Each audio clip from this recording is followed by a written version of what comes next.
الحمد اور سورہ توحید کی تلاوت کر کے مرحوم محمد حاصل ابن محمد فاضل مرحوم کے نام کی ساتھ لا حول ولا قوة الا باللہ العلی العظیم اعوذ باللہ السمیع العلیم من الشیطان اللعین الرجیم بسم اللہ الرحمن الرحیم الحمد للہ الذی ہدانا لہذا وما كنا لنهتدی لولا ان ہدانا اللہ لقد جاءت رسل ربنا بالحق الصلاة والسلام التحية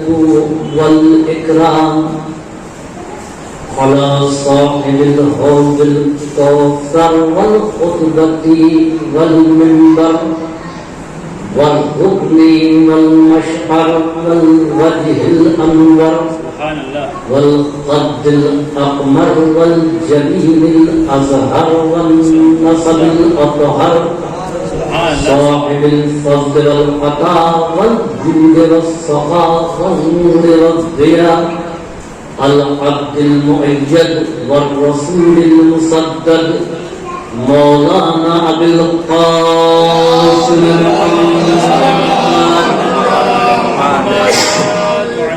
وعلى فطرته الطاهرة وذريته النجباء السعداء لا سيما على بقية الله الأعظم في الأرضين أما بعد فقد قال رب العالمين في كتابه المبين بسم الله الرحمن الرحيم ربنا آتنا في الدنيا حسنة وفي الآخرة حسنة وقنا عذاب النار صلوات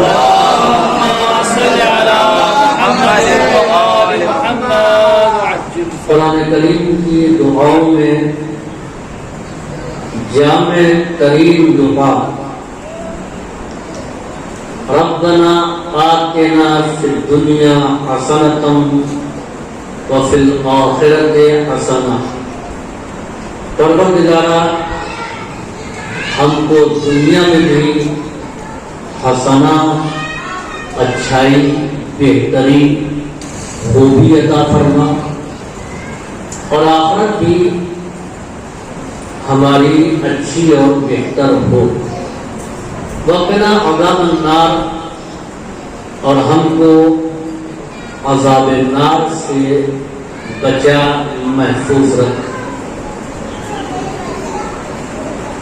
یہاں پر دو لفظیں ہیں ایک ہے دنیا اور ایک ہے آخرت جبکہ ہمارے یہاں بات چیت میں محاورے میں دنیا کے مقابلے میں دین اور دین کے مقابلے میں دنیا کو سمجھا جاتا ہے تقاریر ہوتی ہے موضوع ہے دین اور دنیا مقالے لکھے جاتے ہیں دین اور دنیا کے عنوان سے اسی طریقے سے مضامین لکھے جاتے ہیں دین اور دنیا یہ معلوم ہوتا ہے کہ دونوں میں کافی دوری پائی جاتی ہے یہ مشرق ہے وہ مغرب ہے ان دونوں کے درمیان فاصلہ ہے دونوں یکجا نہیں ہو سکتے جبکہ دین نے کہیں پر بھی دین نے کبھی بھی دین کے مقابلے میں قرآن پڑھ لیں احادیث معصومین کا مطالعہ کر لیں تو دین کے مقابلے میں لفظ دنیا کو استعمال نہیں کیا گیا نہ دنیا کے مقابلے میں لفظ دین بلکہ دنیا کے مقابلے میں اگر کوئی لفظ آیا ہے تو وہ لفظ آخرت ہے دین کسے کہتے ہیں دین کے معنی کیا ہے التقیت دینی و دین و آبائی تقیہ ہمارا اور ہمارے آباء و اجداد کا طریقہ کار رہا ہے. تو دین کے معنی ہے طریقہ کار کے. اب تقیہ تو دینی طریقہ میرا طریقہ ہے، اور دین و آبائی اور ہمارے آباء و اجداد کا طریقہ. تو دین کے معنی کیا ہے؟ طریقہ. جب آپ سورہ الحمد پڑھتے ہیں تو یہاں دین کے معنی کچھ اور ہے. مالک یوم الدین، یوم جزا کا مالک ہے. تو اس کے معنی یہ ہے کہ یہاں دین کے معنی ہے جزا کے، دین کے معنی ہے بدلے کے. اب یاد رکھیں کہ دین نے دنیا کو آخرت سے، دین نے دنیا اور آخرت دونوں کو جدا نہیں کیا، بلکہ دین نام ہے دنیا اور آخرت کو اکٹھا کر دینے کا، دنیا اور آخرت کو یکجا کر دینے کا. دین طریقہ حیات بن کر کے دنیا میں رہے گا اور جزا بن کر کے آخرت میں رہے گا. تو دین نے ٹکرایا نہیں ہے بلکہ دونوں کو اکٹھا کر دیا ہے، دونوں کو یکجا کر دیا ہے. ہم یہ سمجھتے ہیں کہ دین الگ ہے، دنیا الگ ہے.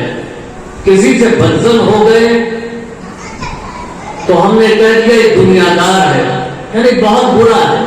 مولانا ان کی کہاں بات کر رہے یہ دنیا دار ہے. اور کسی کی تعریف کر دی تو کیا کہنا یہ اہل الآخرہ ہیں، یہ آخرت والے ہیں، یہ دین والے ہیں. یاد رکھیں پیغمبر اسلام نے پہلا خطاب جو کیا قوم کے درمیان، تو پیغمبر نے نہ تنہا دنیا کا ذکر کیا اور نہ تنہا آخرت کا. آپ نے فرمایا کہ میں تمہارے سامنے وہ پیغام لے کر کے آیا ہوں کہ جس میں خیر دنیا بھی ہے اور خیر آخرت بھی ہے. اور پھر فرمایا کہ لیسا منا من ترک دنیا للدین ولیسا منا من ترک الدین للدنیا. وہ ہم میں سے ہے ہی نہیں کہ جس نے دین کو دنیا کے لیے چھوڑ دیا یا دنیا کو دین کے لیے چھوڑ دیا. یعنی دونوں کو لے کر کے چلنا ہے، توازن کے ساتھ لے کر کے چلنا ہے. امیر المؤمنین علی بن ابی طالب علیہ السلام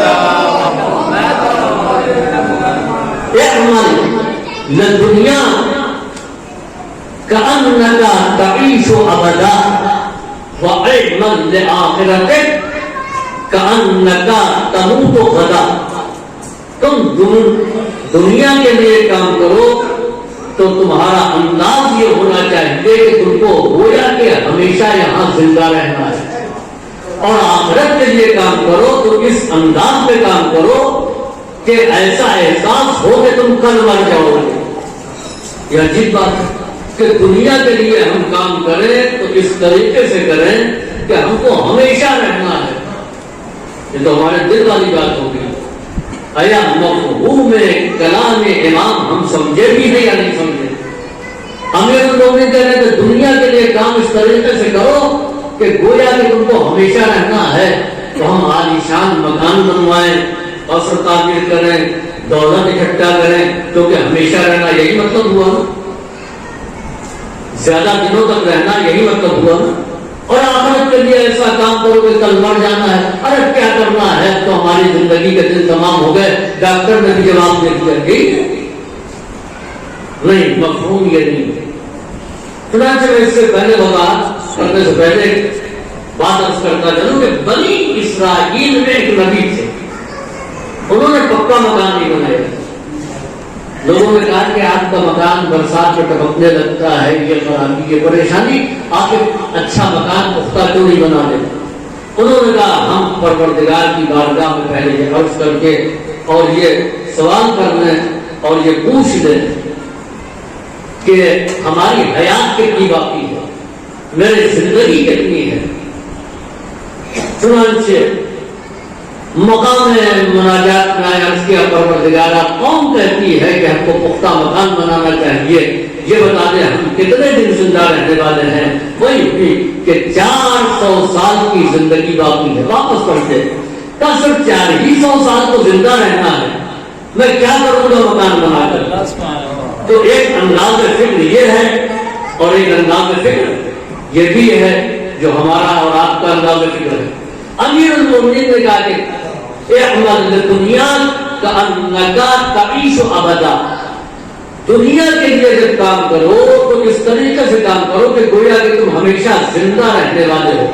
جس کام کے کرنے کے لیے بہت وقت باقی رہتا ہے اس کام میں انسان اجرت نہیں کرتا۔ دنیا کمانا ہے، گویا کہ ہم کو ہمیشہ زندہ رہنا ہے، تو آج نہیں کل ہم کما لیں گے، پرسوں حاصل کر لیں گے، آگے چل کر کے پلاننگ کر لیں گے، ابھی بہت وقت باقی ہے۔ ہم نے ٹکٹ بک کرا لیا اور یہ معلوم ہوا کہ 2 مہینے کے بعد ہمیں جانا ہے، تو آج ہی سے اٹیچی تھوڑی تیار کریں، ابھی 2 مہینے کے بعد پڑا ہوا ہے، جب قریب وقت آئے گا تو دیکھا جائے گا۔ اچانک فون آ گیا کہ آپ کو 6 گھنٹے کے اندر ایئرپورٹ پہنچنا ہے لکھنؤ، تو جلدی فوراً اس سے فوراً نکلنا ہے۔ جب وقت میں وسعت ہوتی ہے دنیا کے لیے کام کرو، تو سوچو کہ ابھی بہت دن زندہ رہنا ہے، یعنی دنیا کے کام کو ٹالتے رہو، کوئی بات نہیں، آخرت کے لیے کام کرو۔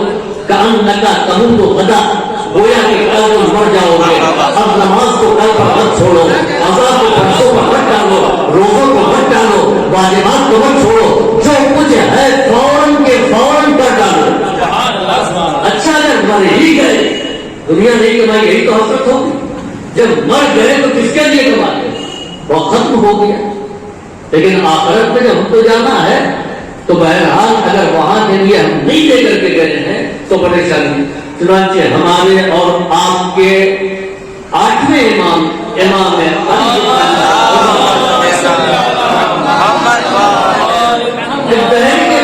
ایک زندیق نے کہا کہ آپ نے بہت سی اپنے اوپر پابندیاں لگا رکھی ہیں، کہ وہ کیا؟ اچھا سماج میں معاشرے میں بھی مولانا یہ آپ سے تو نہیں چلے گا، ہم سے چل رہے نہیں، جو ہم سے نہیں چلے گا اس کو آپ سے بھی نہیں چلنا چاہیے، جو میرے لیے حرام ہے وہ آپ کے لیے بھی ہے، مولانا آپ کے جانے کے لائق نہیں ہے، تو کیا آپ کے جانے کے لائق ہے؟ جن نگاہوں پر پروردگار عالم نے وہ مناظر ہمارے لیے حرام کیا ہے وہی آپ کے لیے بھی ہے۔ تو یاد رکھیں، اس نے کہا کہ آپ نے اپنے اوپر بہت سی پابندیاں لگا رکھی ہیں، یہ حلال وہ حرام۔ مرنے کے بعد اگر ایسا نہ ہوا کہ آخرت ہے، حساب اور کتاب ہے، تو آپ بہت پچھتائیں گے کہ وہی مزہ کر کے آئے ہوں، جن چیزوں کو چھوڑا ہے وہی عمل کر لیا ہوتا۔ ہم مزے میں رہیں گے، اس سے ہمارے اوپر کوئی پابندی نہیں ہے، ہم نے پوری زندگی کا مزہ لیا، تو آپ تو بہت پچھتائیں گے اور پھر یہ سوچیں گے کہ آپ نے عقل سے کام نہیں کیا۔ تو امام نے جواب دیا، احمق میں نہیں ہوں بلکہ تم ہو، اس لیے کہ تمہارے کہنے کے مطابق کہ جب اٹھایا نہیں جائے گا، جب حشر نہیں ہے، جب نشر نہیں ہے، تو پچھتائے گا وہ جو اٹھایا جائے گا۔ سبحان اللہ۔ جب جگایا ہی نہیں جائے گا، فرشتے آئیں گے نہیں، ہم کو قبر سے اٹھایا نہیں جائے گا، حساب کتاب نہیں، تو جب ہم اٹھیں گے ہی نہیں تو ہم کو پچھتاوا کہے گا کہ ہم نے یہ نہیں کیا وہ نہیں کیا کر کے آئے ہوتے۔ ہمارے کہنے کے مطابق اگر جگایا گیا، جیسا تم کہہ رہے نہیں جگایا جائے گا، ہم کہتے ہیں میرے کہنے کے مطابق جگایا گیا، تو یہ بتاؤ کہ پچھتانے والے تم ہو گئے یا ہم ہوں گے؟ تو تم کو یہ سوچنا چاہیے تھا کہ جیسا انہوں نے کیا ویسے ہی ہم کو کرنا چاہیے تھا۔ چنانچہ بہترین بات کسی شاعر نے کہی کہ اذا انت لم ترحل بزاد من التقى، ماشاءاللہ جتنے بیٹھے ہوئے ہیں انہوں نے اس کو پڑھا ہے، یہ اظہار العرب میں شعر ہے، اذا انت لم ترحل بزاد من التقى ولا ایت بعد الموت من قد تزودا، جب تم نے یہاں سے رحلت کی تقوی کی ذات راہ کے بغیر، ولا ایتا اور ملاقات کیا بعد الموت مرنے کے بعد، من قد تزودا کہ جس نے تقوی کو ذات آخرت بنا دیا تھا، فندمتا علی ان لا تکونا کمثلہ، فترسل الامر الذی کان ارصدا، تو تمہارے پاس بھی وہی امر پہنچتا جو امر اس کے پاس آیا، یعنی تم بھی حساب و کتاب کی منزل سے آسانی سے گزر جاتے، محشر کی گرمی سے بچ جاتے، تمہارے پاس بھی زاجرہ موجود ہوتا۔ صلوات بھیجے گا محمد والا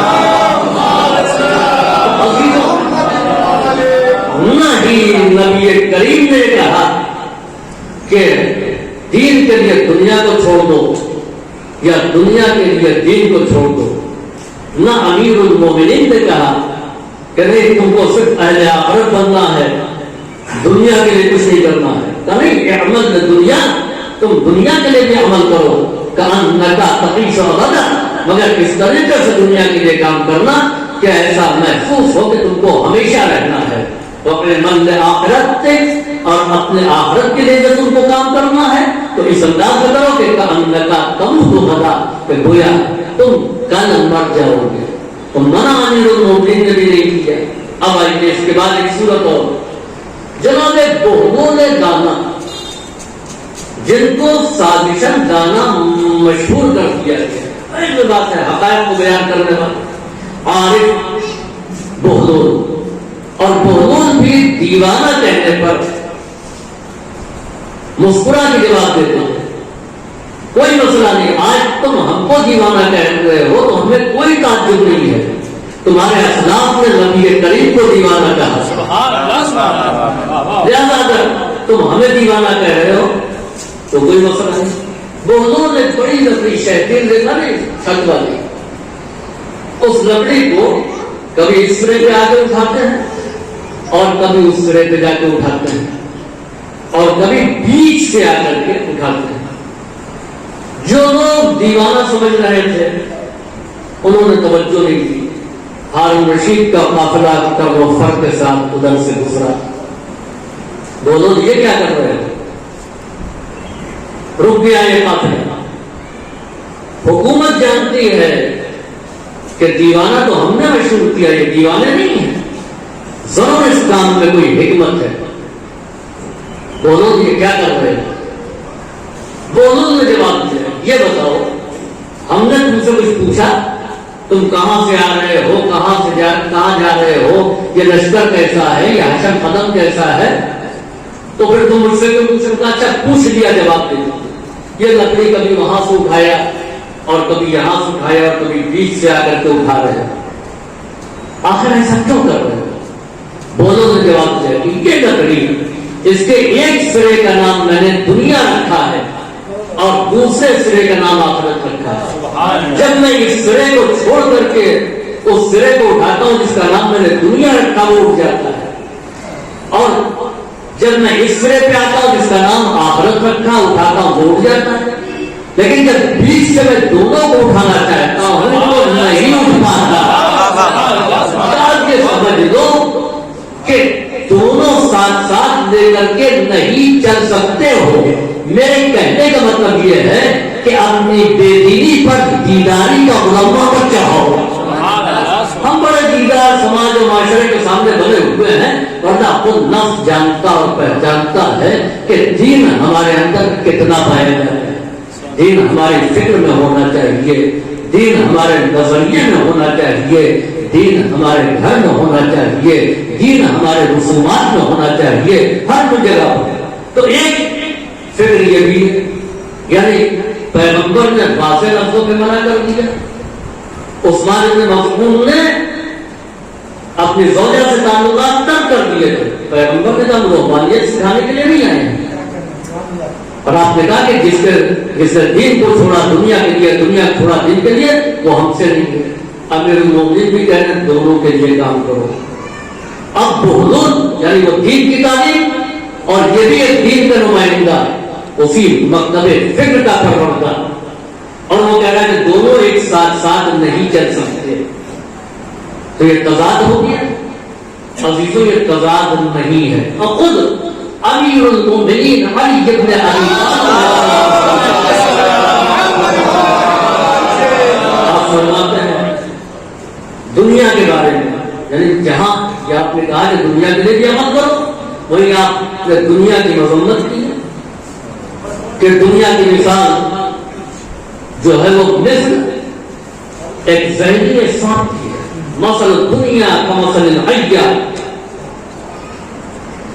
مسها لین وسمها قاتل.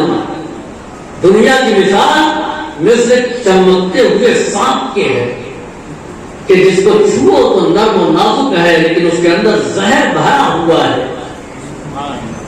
چمکتے ہوئے سانپ کو دیکھ کر کے بچہ تو لپکے گا لیکن باشعور باپ اس سے ڈر کے پیچھے بھاگے گا. تو کیا بچہ زیادہ بہادر ہو گیا؟ بچہ ڈر رہا ہے، بابا جان نہیں ڈر رہے ہیں، بابا جان ڈر رہے ہیں، بچہ نہیں ڈر رہا، تو بچہ ان سے بہادر ہو گیا. اور سانپ تو ایسی چیز ہے کہ بابا جان کیا نانا جان کو بھی خوف آتا ہے. یہ ڈر رہے ہیں، بچہ نہیں ڈر رہا ہے. کیوں؟ وجہ یہ ہے کہ بچہ ظاہر کو دیکھ رہا ہے اور باپ اس کے باطن کو پہچان رہا ہے. لہٰذا وہ اس سے پرہیز کر رہا ہے. نہ بھی ڈرے، پرہیز تو کر رہا ہے نا، اپنے آپ کو اس سے دور رکھ رہا ہے. اور کسی چیز سے وہی انسان دور رکھ سکتا ہے کہ جو کسی چیز کی حقیقت کو نہ جانتا ہے. مثال کے طور پر یہاں دور میں حاجی سویٹ ہے، کیسی مٹھائی بناتے ہیں، کیا بناتے ہیں نہیں معلوم، لیکن پیکنگ بہت اچھی ہے، لذت بہت، لفظ کر دیجیے تو لوگ ٹوٹ پڑیں گے کھانے کے لیے. چلیے اسی میں سے مولانا محمد حسن صاحب امام جمعہ حلور یہ اتفاق سے وہاں پہنچ گئے جہاں مٹھائی بن رہی تھی. اب انہوں نے دیکھا کتے نے آ کر کے وہ کڑھاؤ چاٹا، پیشاب کیا، چلا گیا. اور مالک آیا، اس نے نہ دھولا، کچھ نہیں کیا، نہ ہوتا نہ کہا، اور اسی میں بنانا شروع کر دیا. پھر وہاں مکھیوں کا بھڑکنا انہوں نے دیکھا، وہاں کی کثافت کو دیکھا، وہاں کی نجاستوں کو دیکھا. دیکھ کر کے آ گئے اور وہی بنی ہوئی مٹھائی بہت عمدہ پیکنگ میں، بہترین خوبصورت ڈبے میں جگر سامنے آئے امام باڑے، آپ بھی کھائیے، آپ بھی کھائیے. اور سب دیکھ رہے ہیں، اے بھائی ہم کو بھی ختم نہ ہو جائے، ہم کو بھی. ہر آدمی تعریف بھی کر رہا ہے، بہت عمدہ ہے، کیا کہنا ہے، خوش مزہ بھی ہے. مولانا صاحب آپ بھی نہیں، ان کے جتنا قریب کیا جائے اتنے دور بھاگتے ہیں. باقی لوگ اس پر مرے کیوں جا رہے ہیں، مٹے کیوں جا رہے ہیں، ارے ہم کو نہیں دیا، ہم کو آدھی ملی وہ دو کھا گئے، یہ شکایت. یہ بیچارے جو ہیں ایک ریزہ بھی لینے کو تیار نہیں ہے. کیوں؟ باقی میں اور ان میں کافی یہ ہے کہ جو لوگ اس کو دیکھ کر کے دھوکہ کھا رہے تھے اور اس پر بیچ رہے تھے، فریفتہ ہو رہے تھے، یہ اس وقت موجود نہیں تھے جب یہ بن رہی تھی. اور یہ اس سے دور اس لیے بھاگ رہے تھے، یہ اس وقت موجود تھے جب یہ بن رہی تھی. بس فرق یہ ہے کہ باقی لوگ دنیا کے پیچھے مرے جا رہے تھے، خالی اس کے بیدار نظر آ رہے تھے.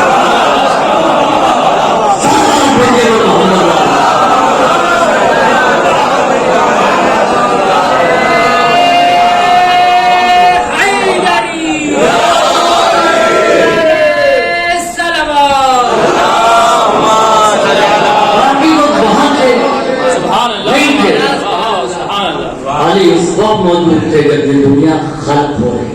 سبحان اللہ. باقی ظاہر کو دیکھ رہے تھے، والی باطن. الدنیا ذرارۃ شرارہ، تمام نجم البلاغہ میں خطبات امیر المومنین کی مذمت دنیا میں ہے. تو ایک طرف دنیا کی کیا مذمت. اچھا اسی میں ایک بات اور کہتے چلو، الدنیا کا ظل ظاہر، دنیا کی حقیقت کو پہچانیں. دنیا کیا ہے؟ ڈھلتا ہوا سایہ. ایک تو سائے کا اپنا وجود نہیں ہوتا، سایہ کسی کا عکس ہوتا ہے، اور وہ بھی ڈھلتے ہوئے سائے کی کیا حیثیت ہے. اچھا سائے کے مزاج کو پہچانا ہے. سائے کو آپ پکڑنا چاہیے. جب آپ سائے کو پکڑنے کے چلیں گے، پیچھے سورج ہے نا، تو یہ سایہ آگے آگے ہوگا اور آپ اس کے پیچھے پیچھے دوڑتے رہیں گے، تھک جائیں گے، نہیں پکڑ پائیں گے. سبحان اللہ سبحان اللہ. تو پکڑ لیں گے 2-4 کلومیٹر، 10 کلومیٹر، 20 کلومیٹر چلے جائیے، سایہ پکڑا ہی کسی نے، وہ بڑھتا چلا جائے. حالانکہ آپ کو نظر آ رہا ہے 2 ہی قدم تو ہے. تو جب آپ اس کے پیچھے بھاگیں گے، دیکھیے کیا بہترین مثال دی ہے مولا کہنا، جب آپ اس کے پیچھے بھاگیں گے تو آپ اس تک نہیں پہنچ پائیں گے. لیکن آپ نے اس سے رخ موڑا، چھوڑو نہیں پکڑنے، آپ ادھر چلے تو سایہ آپ کے پیچھے پیچھے ہے. یہی مزاج ہے دنیا کا. جو لوگ دنیا طلبی میں بہت آگے چلے جاتے ہیں، دنیا ان کو بھگا دیتی ہے، کچھ حاصل نہیں ہوتا، جو اس سے موڑ لیتے ہیں ان کے پیچھے بھی یہ دنیا آتی ہے. اور یہی میں اللہ کو پیغام دوں گا کہ اگر دنیا کے لیے علم دین حاصل کرنا چاہتے ہیں تو گھر میں بیٹھے کوئی ضرورت نہیں. شہرت کے لیے اگر آنا چاہتے ہیں تو گھر میں بیٹھیں، دولت کے لیے آنا چاہتے ہیں تو گھر میں بیٹھیں، لیکن ان چیزوں سے منہ موڑ کر کے آئیں گے تو یہی شہرت اور دولت قدموں میں آئے گی.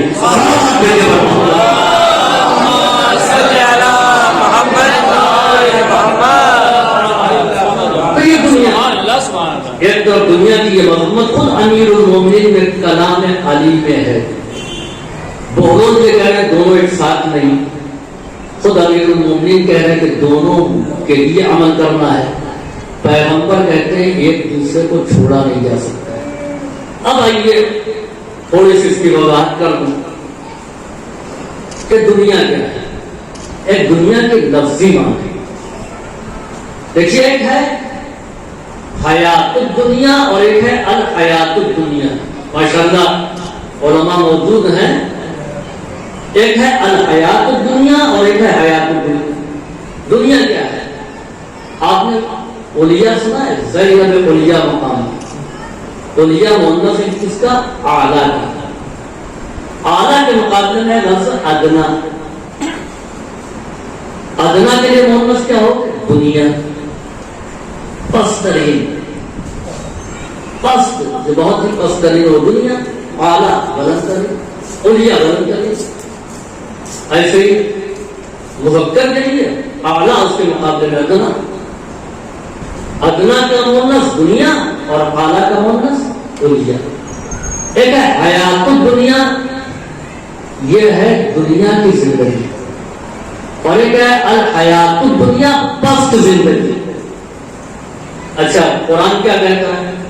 قرآن کہتا ہے اعلموا انما الحیات الدنیا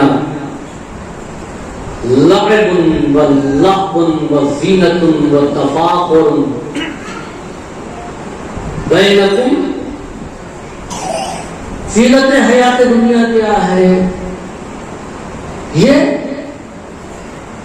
کھیل ہے، تماشا. لو اور لعب میں فرق یہ ہے کہ لعب اس کھیل کو کہتے ہیں کہ جو بچہ کھیل رہا ہے مگر سمجھتا نہیں کیا کر رہا ہے، اور لہو اس کھیل کو کہتے ہیں کہ سمجھتے ہوئے اس کا کوئی حاصل نہیں ہے اور اس میں مصروف ہے. پھر کیا ہے؟ زینت ہے، من سور کر کے نکلنا، ایک دوسرے پر فخر کرنا. ہمارے اتنے بیٹے ہیں، ہمارے اتنے اولاد ہیں، ہمارے پاس اتنا مال ہے، یہ دکانیں، یہی سب تو ہے. تو کیا اسی کے لیے پیغمبر کہہ رہے ہیں کہ اس کو چھوڑ دو گے تو ہم سے نہیں ہو؟ کیا اسی کے لیے امیر المومنین کہنا قرآن جس حیات دنیا کا؟ تو فرق پہچان ہے. ایک ہے دنیا کی زندگی اور ایک ہے الحیات الدنیا یعنی پست زندگی. جو بلند زندگی ہے وہ بھی اسی دنیا میں گزارنا ہے، جو پست زندگی ہے وہ بھی اسی دنیا میں گزارنا ہے. اب آئیے اعلموا، تم جانو، انما الحیات الدنیا، پست ترین زندگی کیا ہے؟ پست ترین زندگی لعب، کھیل. جب بالکل بچہ ہوتا ہے انسان تو اس کو صرف کھیل کود، یہ گاڑی چاہیے اور یہ بچی ہے، یہ گڑیا چاہیے، تو یہ کھلونا چاہیے، یہی ہے نا. لیکن یہی بچے جب سمجھدار ہو جاتے ہیں تو اب وہ بیٹری والی گاڑی نہیں چاہیے، اب ان کی دلچسپیاں بڑھ جاتی ہیں دوسرے کھیلوں میں. جو کھیل تو سمجھ بوجھ کر کے اپنے وقت کو ضائع کرنا ہے سے پہلے اس کو کہتے ہیں لو. اب اس کے آگے پھر کیا؟ زینت. اب جو ذرا سا جوان ہوئے، کوئی سمجھدار ہوئے، اب کپڑا ایسا ہونا چاہیے، میرے جیسی ہونی چاہیے، بالوں کا اسٹائل ایسا ہونا چاہیے، اور ماشاءاللہ چاہے جو بھی شکل و صورت بن رہی ہو، مگر بنام فیشن جو ہے بالوں کا اسٹائل نہیں، یہاں سے غائب وہاں سے اڑا ہوا، یہاں سے آدھا وہاں سے پورا ایک تماشا بنا، تو یہ ہے کیا زینت، انسان پھر زینت کرتا ہے، یہ نوجوانی کا زمانہ ہے، زینت حل یہ ہے کہ جو لوگ زینت کا اتنا خیال اور پاس و لحاظ رکھتے ہیں، حج پہ بھی چلے گئے تو اب تلاش کرتے ہیں مولانا کوئی ایسا طریقہ بتا دیجیے کہ یہ بال نہ مڑانا پڑے، یعنی زینت باقی رہے، یہ بال نہ کٹوانا پڑے، ہم دے دیں گے فدیہ اس کا، قربانی کر دیں گے، لیکن نہیں، جو ضرورہ ہے پہلی مرتبہ دیا ہے اس کو بہرحال بالوں کی قربانی دینا ہے، ایسے افراد بھی نظر آتے ہیں۔ اچھا خدا کہہ رہا اس بال کی قربانی دو، تو دل نہیں کہتے، خدا کہتا ہے یہ بال نور ہے رکھو، اس کی قربانی دینے کو تیار، تو زینت ہے۔ اب زینت کے بعد کیا ہے، اس کے بعد کیا ہے، تفاخر بینہم، اب ایک دوسرے کے درمیان فخر و مباحثہ، کیا کہنا ہے ہمارے گھر میں یہ اور ہمارے گھر میں یہ اور ہمارے یہاں وہ۔ اب آپ دیکھیں کہ جس کا وطن دور ہو وہ جو جائے ہاتھ دے، اتنے کھیت اتنے جانور اتنا یہ اتنی بلڈنگیں، عرب بیٹھے ہوئے، اچھا عرب تو مثال، ان من القوم الذین هم اذا مات منهم سید قام صاحبہ، ارے ہم تو اس خاندان اور قبیلے کے ہیں کہ جہاں کے لوگ وہی کے وہی ہیں، اگر ان میں کا ایک آدمی مرتا ہے تو دوسرا آدمی سرداری کی صلاحیت رکھتا ہے، قائم مقام بن جاتا ہے، کوئی ایسی بات نہیں۔ نجوم السماء، وہ آسمان کے ستارے، اس قسم کے افتخارات میں عرب بھرے ہوئے ہیں، فخر و مباحثہ۔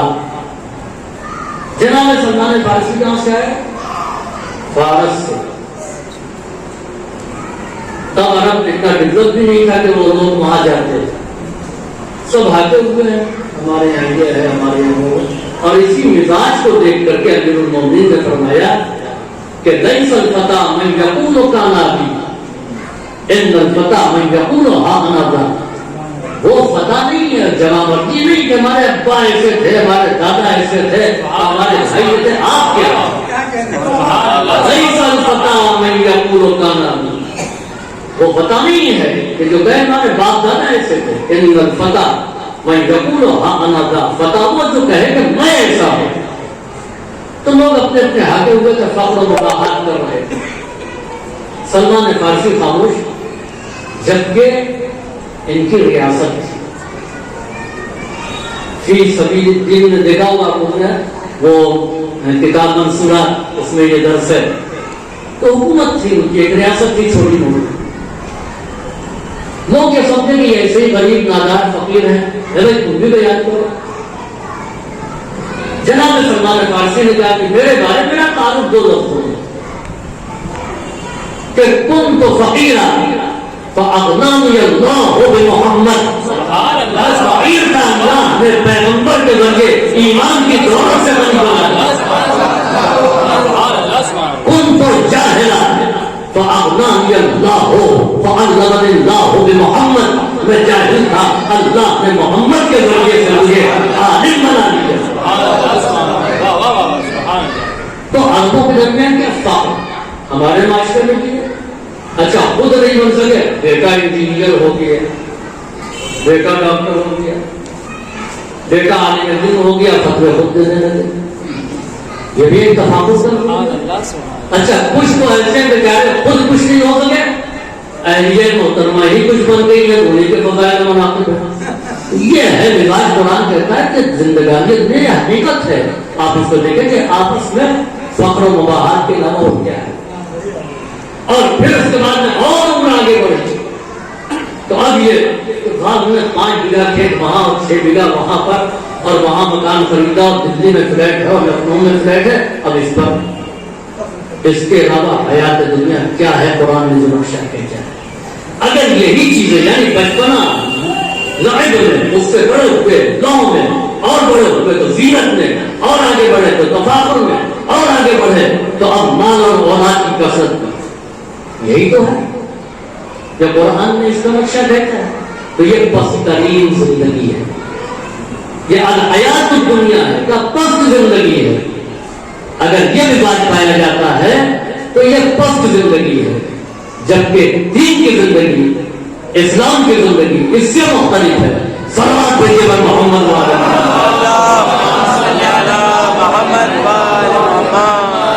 اسلام یہ نہیں کہتا کہ آپ دولت کے مالک نہ بنیے. اسلام یہ نہیں کہتا کہ آپ صاحب منصب نہ بنیں. اسلام یہ نہیں کہتا کہ آپ تجارت نہ کریں. اسلام یہ نہیں کہتا کہ آپ دولت نہ حاصل کریں. نہیں، سب حاصل کریں. بس فرق یہ ہونا چاہیے کہ یہ تمام چیزیں دین کے تابع ہوں. دین ان کے تابع ہوں.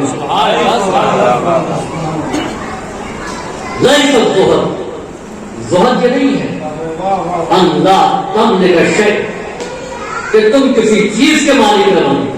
زہد یہ ہے کہ کوئی چیز تمہاری مالک نہ بنے. چنانچہ اس کا فرق بتائے کہ اگر انسان مال کے قبضے میں ہے یا مال اس کے قبضے میں ہے تو دو موقع ہیں.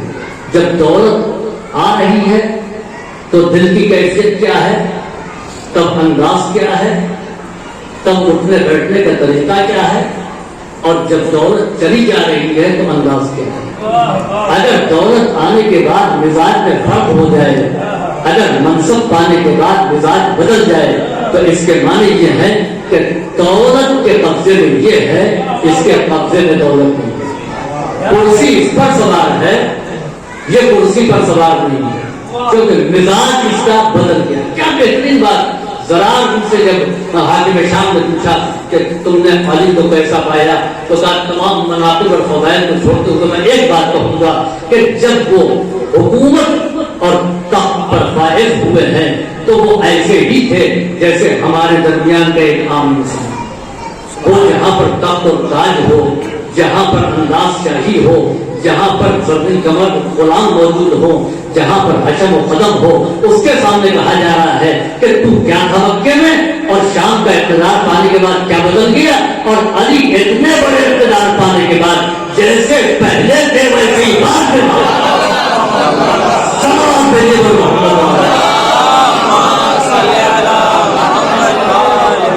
آپ تو پہلے جمعہ میں آتے تھے، نماز میں اول صف میں آتے تھے.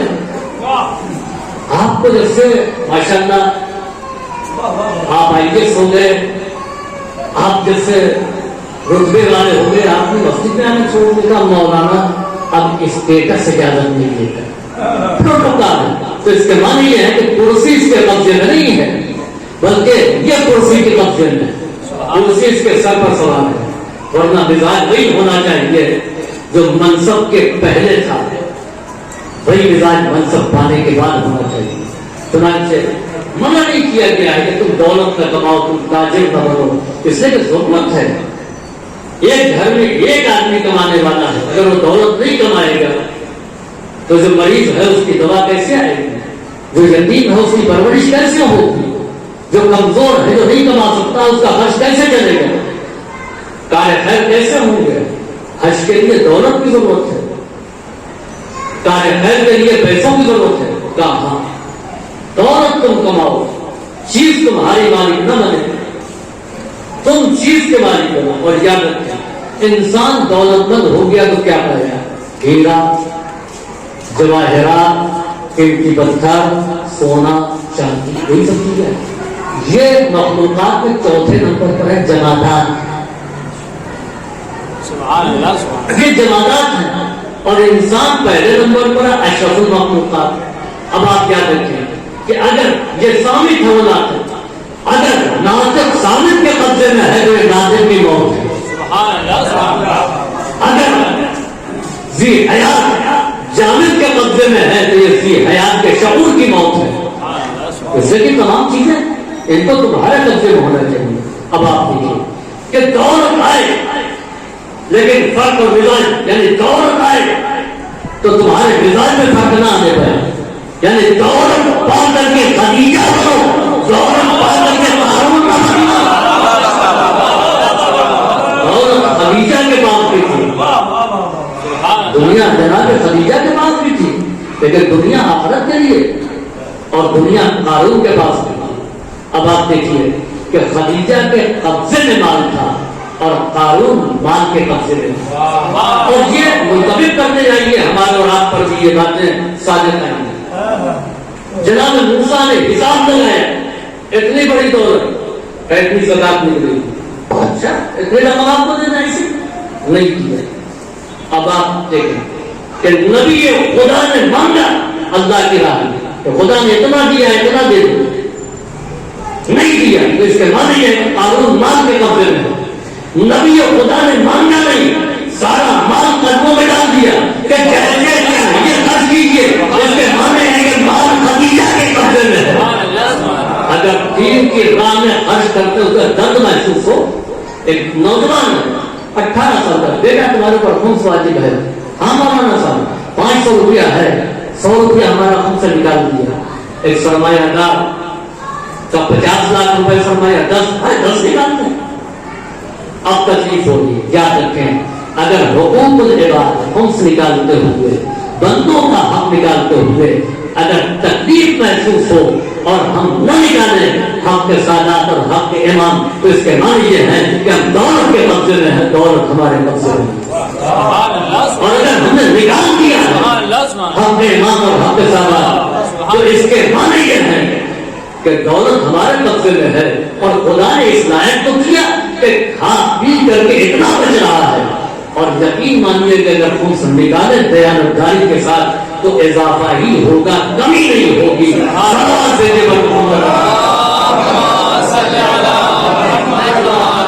کہیں سے بھی دنیا کے لیے روکا نہیں گیا ہے، منع نہیں کیا گیا ہے، بلکہ اسے دنیا کو حصول آخرت کا ذریعہ بنایا۔ چنانچہ علی بن یقین امام موسیٰ کاظم کے صحابی،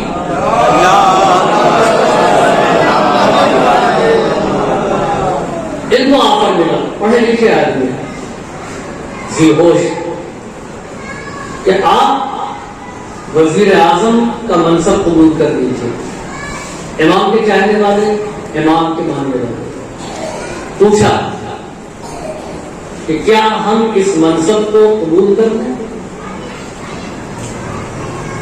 امام نے کہا کہ یقیناً اس منصب کو قبول کر دو، کوئی اس میں حرج نہیں ہے، لیکن یہ منصب تمہارے لیے اسی وقت تک جائز ہے جب تک تم حرام سے بچو گے، اور جہاں حرام میں پڑ جانے کا اندیشہ ہے یہ منصب تمہارے لیے جائز نہیں ہے۔ اور دوسرے یہ کہ اس منصب کے ذریعے تم مظلوموں کا دفاع کرنا، ہمارے چاہنے والوں کی مشکلات کو حل کرنا۔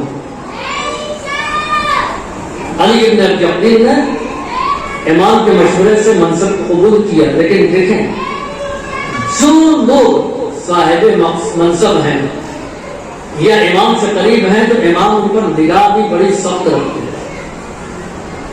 عثمان بن حنیف ایک گورنر کے یہاں چلے گئے تھے نا دعوت، وہ ایک امیر آدمی کے دعوت پہ چلے گئے تھے، گورنر تھے نا، جہاں غریب نہیں بلائے گئے تھے، امیروں کو پھر ٹوکے پر رکھا۔ امیر المومنین نے فوراً ان کی سرزنش کی۔ ایسے ہی علی بن یقین ابراہیم جمال یعنی اونٹ چلانے والا، یہ بغداد آئے، ان کو یہ معلوم ہوا کہ یہاں پر جو پرائم منسٹر صاحب ہیں وہ امام کے چاہنے والے ہیں۔ اچھا امام کا ماننے والا منصب نہیں دیکھتا، اگر اوقات میں رہیں گے تو آپ صاحب منصب ہو یا نہ ہو عوام قدر کریں گے، لیکن اوقات سے باہر ہوں گے تو آپ کتنے ہی بڑے صاحب منصب ہوں لوگ قدر نہیں کریں گے۔ یہ صرف اس لیے آئے کیونکہ مرکز محبت مشترک تھا، یہ بھی اہل بیت کے چاہنے والے، وہ بھی اہل بیت کے چاہنے والے، اتفاق سے مصروفیت حکومت کی یہ ٹائم نہیں دے سکتے، یہ وہاں سے بیچارے چلے یہ بڑے آدمی کے لیے بڑی بات ہو گئی. ابراہیم جمال کی ملاقات امام سے نہیں ہوئی، نہ کسی نے بیان کیا. امام واقف رہتے ہیں، باخبر رہتے ہیں. ہم کیا کر رہے ہیں بند کمرے میں، یہ بھی ہمارے زمانے کا امام جانتا ہے. وہ ہماری یاد نگہداشت میں کوتاہی نہیں کرتے، ہم کو کبھی فراموش نہیں کرتے. چنانچہ علی ابن یقین حج پر آئے مکے، اور روایت ہے کہ جس نے حج کیا میری زیارت نہیں کی، فقط ظلمنی، اس نے میرے اوپر ظلم کیا. مدینے آئے اور مدینے ہی میں امام موسیٰ کاظم علیہ السلام سے ملے.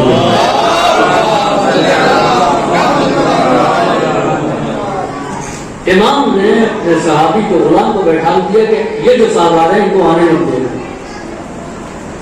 چنانچہ جانا چاہ کر رک گئے، آپ کو روکا ہے. فلاں نام ہے کہاں؟ رک گئے. وقت گزرا، اب جائیں؟ نہیں، اجازت نہیں. حیرت بھی کبھی ایسا نہیں. تو آج امام نے ایسا کیوں کیا ہے؟ ہم ملنے آئے ہیں، ہم سے مل گئے. چنانچہ انہوں نے کہا کہ بھائی کیا بات ہے؟ امام نے کہا کہ آپ واپس جائیے، میں آپ سے ملاقات نہیں کر سکتا ہوں کیونکہ آپ حکومت کے وزیر اعظم ہیں، میرے صحابی بن کر کے نہیں آئے. خطا کیا ہے؟ کہ میرا ایک غریب چاہنے والا تم سے ملنے کے لیے گیا تھا، تم نے اس سے ملاقات نہیں کی، کوئی توجہ نہیں کی، وہ بغیر ملے مایوس ہو کر کے واپس آ گیا. اب انہوں نے سوچا اچھا وہ چرواہا آیا ہوا تھا، مولا غلطی ہو گئی، میں اس سے معافی مانگوں گا. ملنے کی اجازت دیتا نہیں، جب تک کہ وہ معاف نہیں کر دے گا میں تم کو معاف نہیں کروں گا. اب کہاں یہ مدینہ اور کہاں بغداد، وہاں جائیں، وہاں تلاش کریں، ان سے ملے. مولا میں نہیں جا سکتا ہوں، ممکن نہیں ہے. پچھتاوا ہے، میں اپنے عمل پر نادم ہوں. امام کہتے ہیں کہ تم نادم ہو تو وسائل ہم پیدا کریں گے.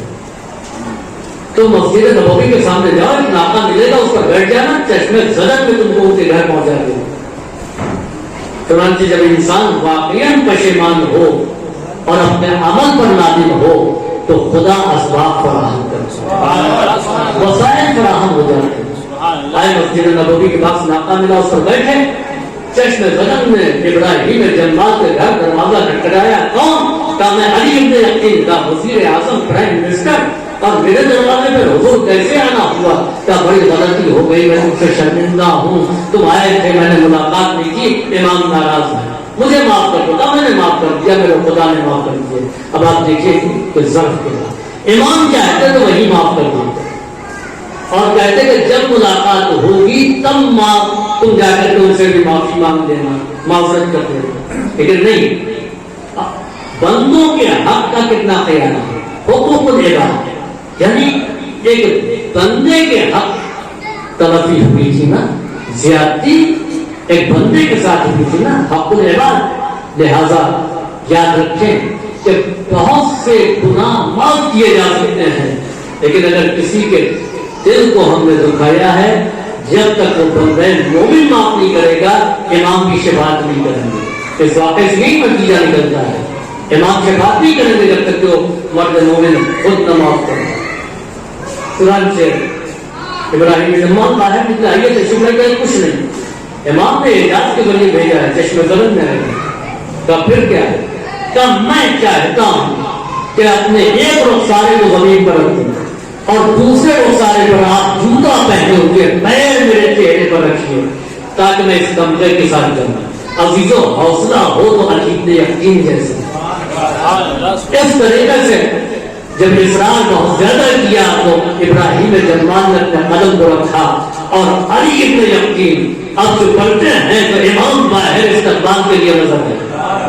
عزیزوں اس سے یہ اندازہ ہوا کہ ایک مومن کی عزت معصومین کے پیش نظر کیا ہے.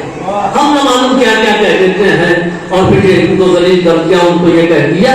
ہم کو ان تمام چیزوں سے بچنا چاہیے. تو میں یہ کر رہا کہ دین اور دنیا یہ دونوں دونوں کو ایک دوسرے سے الگ نہیں کیا جا سکتا ہے.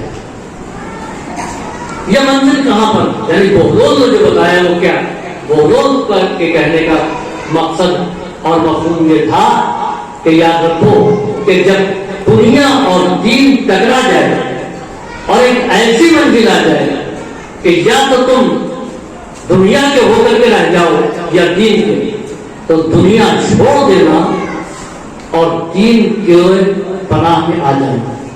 یہی صورتحال دو کمانڈر بہت مشہور، ایک کمانڈر کا نام ہے عمر سعد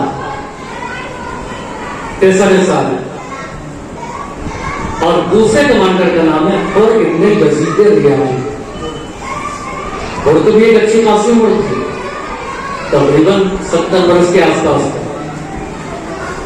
63 سال کو رائے کی گورنری کا پروانہ مل چکا تھا، یعنی اپائنٹمنٹ لیٹر، آپ چلے جائیے وہاں کا چارج لے لیجیے. یہ انتظامات میں رکا رہا نہیں کیا. اس دوران یہ کوفے میں جناب مسلم آ گئے اور پھر ابن زیاد آ گیا. ابن زیاد نے پھر سر ساتھ کو توقع کیا اور کہا کہ تم کو کربلا جانا. تو میں تو رہ جانے والا ہوں، دوسرے کو بھیج دوں. کہ نہیں، تم کو پہلے کربلا جانا ہے، جا کر کے حسین ابن علی کو یا تو بیعت یزید پر راضی کرو، اگر نہیں مانے تو ان کو قتل کر دو، پھر تم جانا رہے. کہ یہ کام اس سے نہیں ہو سکتا. کہ پھر کو اپائنٹمنٹ لیٹر مجھے دے دو، اس کی کوئی حیثیت نہیں ہے. کیوں؟ کہ یہ اپائنٹمنٹ اس کو ملے گا جو قتل حسین کے لیے کربلا جائے گا. سر صاحب نے کہا امیر مجھے موقع دو، میں سوچ کر کے بتاؤں گی. تاریخ کہتی کہ ساری رات اپنے گھر کے آنگن میں ٹہلتا رہا. یعنی شبیداری، ہر شبیداری درست نہیں ہوتی. یہ پھر سر صاحب ساری رات جاگتا رہا. تاریخ کے لفظ ہے، حقیقت ہے، جاگتا رہا. اور صبح اس نے یہ فیصلہ کیا کہ وہ کربلا جائے گا قتل حسین کے لیے.